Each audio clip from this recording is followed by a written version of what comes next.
So funny. Alex, you've seen it, right? Yeah. All right, so let's go over the study guide real quick, if I can find it.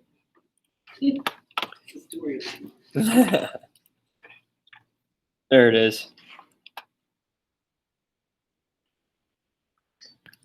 All right, number 1, list government's 4 main purposes. All right, we'll get to the opinionated part, but what's the 4 main purposes of government? We already talked about that, so we don't need to get into that. What is the 4 main? Go ahead, Sarah. Maintain social order, provide public services, provide national security.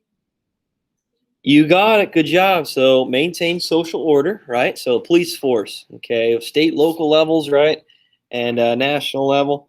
Provide public services, so like schools, education, right, libraries, roadways, bridges, okay, community centers, parks, all right. Educate or economic decisions, right? So government helping out with, in times of need, maybe pushing out some sort of government assistance. Okay, maybe it's trade with other countries, right? And then finally, provide national defense, protecting our people from outside invaders. All right, we went over what do you think the best purpose of government is. It's kind of opinionated, so it's up to you, whatever one you think, and just be able to describe that. 2, social contract theory developed by Thomas Hobbes stated that people gave up some rights in return for protection. Okay, so this is opinionated as well, but what is a social contract theory? It's one of the 4 main theories of government, right? So I gave you one, social contract theory, and that's how we give up certain rights for protection, and pretty much the 4 main purposes. Okay, what are the other 3 theories that we talked about? Sure, I'm reading it. Okay, we're good. What are the other theories? Go ahead, Lydia. Evolution theory, force theory, and then divine right theory. You got it. Good job. So the evolutionary theory, so that like a monarch, it runs through the family. Okay, good. And then we have the divine right theory, chosen by God. Religion takes a role within this type of government. Okay, and this is where this came about, right? This theory of where government came about. All right, we said social contract already. We're giving up certain rights for protection, the 4 main purposes. And then the final one, what was the final one again? The force theory, yeah, using military, using force to gain control and spread. All right, good. All right, difference between nation and a state. What's a state, Alex? What's a state? A piece of land with specific boundaries. Yeah, good job. So it's land, it's a country, right, where it has specific boundaries, specific territories, okay? What's an example of a state? United States, good job. Okay, when you look at a map, you'll be able to pick it out. You can see it where it's located by its boundaries, its specific markings. Okay, good. And what is a nation? What is a nation? Devin, go ahead, man.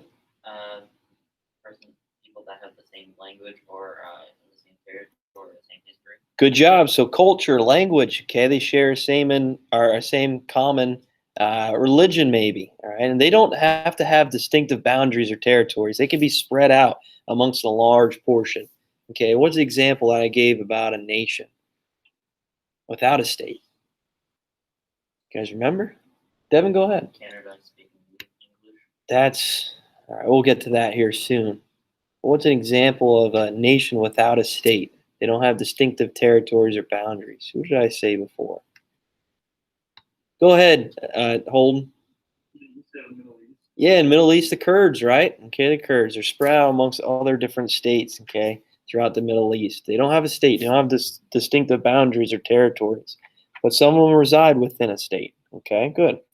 And a multinational state, what's that? Devin, that's the one you were thinking of. What's an example? Yeah, all right, Canada. Okay, we have some parts within Canada that speak French, okay, some that speak English. All right, so that's a multinational state. There's different nations or different cultures, religions that are expressed within that state. Does that make sense, guys? Okay. Wait, so I don't understand why the U.S. is a state. Why it is a state? Yeah, why aren't we a nation? Because we have distinctive boundaries and territories. Okay, so when you look at the map, we have multiple nations within our states because there's many different people and cultures within the United States. But for a state, it has distinctive territories and boundaries. Okay. Okay, when we look at it, a nation, like I described with the Kurds. Okay, Mhm. this is just a group of people that share same customs and cultures, language, religion, and they're spread out through many different states. Okay, many different boundaries and territories throughout the Middle East. They're not specifically located in Iraq or Syria or Turkey. They're spread out amongst these areas. Yep. Okay. Parliamentary democracy. What's the difference between that and a presidential democracy? What's just a couple main differences? What do we have and similarities? What do we think, Lydia? Instead of presidential democracy, people vote for the president, but in the parliament, the prime minister. Okay, yeah, good job. So we have prime minister, we have a president. Okay, they're separate. Okay, there's a different body there of political officials. All right, good. What else? What else do we have, Sarah? What else do you have here for that? But like the parliament and a parliamentary democracy performs like all the legislative and economic functions, while the presidential democracy they're like government that performs functions. Good job. So parliamentary democracy, parliament kind of decides everything. The three branches are just all involved within the parliamentary democracy. Presidential democracy, all the power is split up between the three branches. Okay. All right, good job. Similarities, right? We have a republic, right? We vote these officials. Okay, we have a say in government who we want to lead our country. All right, and that's a similarity. All right, it's a democracy. People have a say in government. All right. Yeah, I guess that's good enough for now. All right, so what are the three main types of government we discussed and went over? What are the three main types? Alex? Democracy, democracy, and oligarchy. You got it. Good job. So democracy, people have a say. Okay, we can just even go into a republic. People have a say in government. They choose who they would want as their political leaders. Okay, good job. It's dependent on the people, right, to decide what goes on. And then an autocracy. What is that, Austin? What's an autocracy? Yeah, one individual. So an absolute monarchy, a dictatorship. Okay, remember you have those projects. They're due Monday. All right. And it's ruled by one person. And then an oligarchy. What's that? Hannah, what's an oligarchy?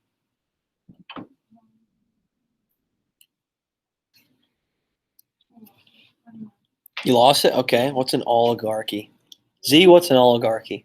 Oligarchy is a government that's all the You got it. Okay. It's not just one person and the people don't all have a say in the government, but the oligarchy is just rule by a group of people, mostly wealthy individuals. Okay. People of high status. Good. All right, we talked about the theories of government. Types of government. Okay, we discussed a lot of them, but I won't make you know all that. And here are the vocab terms that we talked about already. Really, that's it. Okay, let me look real quick about the test. If there's anything else that I'm missing. Vocab terms. Oh, I almost forgot. Yeah, almost forgot. Economic systems. Okay, economic systems. What is a capitalistic economy? What is that? Describe that for me. What is a capitalistic economy? Alex, what's a capitalistic economy? Alex over here. I asked you too many times. So they have a little bit of play in the economy, but for the most part, people that pretty much the people they have a little bit of say. Okay, so capitalist economy, we have a free market, right? Where private business, okay, government influence is kind of left out. All right, good job. All right, so capitalist economy is private business, okay, private ownership, It's really hands off. Okay, the government is pretty much out of it. Laissez-faire kind of falls in the capitalistic economy. All right, good. What is a socialist economy? What is that? Socialist economy.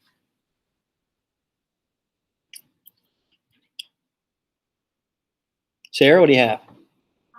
It's basically like when the government owns basically means production, so they play a role in like kind of having more control over people in like the capitalistic economy, but not as much as Good job. Yep, good job. So socialist economy, government controls and nationalizes the business, okay? And it's not like a capitalist economy where there's private business and influence. In some cases, there are democratic socialist economies, all right? But for the most part, it is controlled by the government. All right, good. And what's a mixed market economy? What's that? Holden, what's a mixed market economy? It's basically what we have for open market But at the same time, what? government does. Okay, yeah, and we have government-funded jobs and government-funded agencies that provide people with positions and jobs. Okay, good job. So mixed market's the best of both worlds, right? You're having government-funded jobs and agencies, but at the same time you have a private industries, private businesses. Okay, good. What's bourgeoisie? What's the bourgeoisie? What's the bourgeoisie? Remember this? Z, you remember this, man? You don't? Oh, man, you read about it the other day, filled out that graphic organizer. Hey, you know it? The bourgeoisie, middle class. not the middle class. It's the capitalist owners, right? The business owners, okay? All right, good. And then proletariat. It's proletariat. Sarah? The workers. The workers, right? The workers. And we see this conflict between these two groups and what type of economy? Sarah? Communists. Communist economy. Yep, good job. Good job. All right, I think that's all that I wanted to talk about with economies. Adam Smith. What did he really? What was his claim to fame? Who's Adam Smith? Lydia? Something about free market. Free market. Yep, free market. Okay, so this is kind of the basis of a capitalist economy. Free market, hands off from the government. Okay, and make sure you remember him. All right. So there's going to be a certain number of questions based off the economies, the economic systems for multiple choice on the quiz. Okay. Also, the short answer on the quiz. Don't be alarmed. Okay. Whenever you submit the quiz, it's not going to give you a grade for it yet. Okay. So let's say you get all the multiple choice right. I think I just did it. So there's 44 points in the multiple choice of matching. You'll get 44 points if you get them all right. Okay. But the short answers, it's eight points apiece. So there's 2 short answers. And I will submit that when I grade them over the weekend, okay? So don't be alarmed if your Google form comes out 44 out of 60. It's like, wait a minute, I didn't get credit for the short answer. I just didn't get around to grade them yet, okay? So I'll grade them over the weekend. Maybe Friday night I can try to get them done as quick as I can. I was gonna say, come on, you're gonna spend your Friday night grading me. Hey, you know me. I always get those grades in quick. You do, I do, yeah. I but do. you can wait till Saturday. But yeah, you're right. You're right. You're right. I have a wedding Saturday to go to, so I don't know. We'll see. We'll see. All right. So, yeah, I'll put the grades in on Sapphire. So don't be alarmed when you see the Google form come up if it's 44 out of 60. Okay, I just got to put the short answer in. Right? I'll put those up on Sapphire definitely by Sunday, before Monday. Okay, and then we'll go over it. All right. Is there any questions on that, guys? All right. Make sure you have your study guide done for tomorrow. Turn it in. And make sure you have your terms done, which the only terms we went over were in class there, okay? And then what else? What else? Current events, Sarah and Z, okay? That's all. That's all I got. That's all I got. So get ready for the test.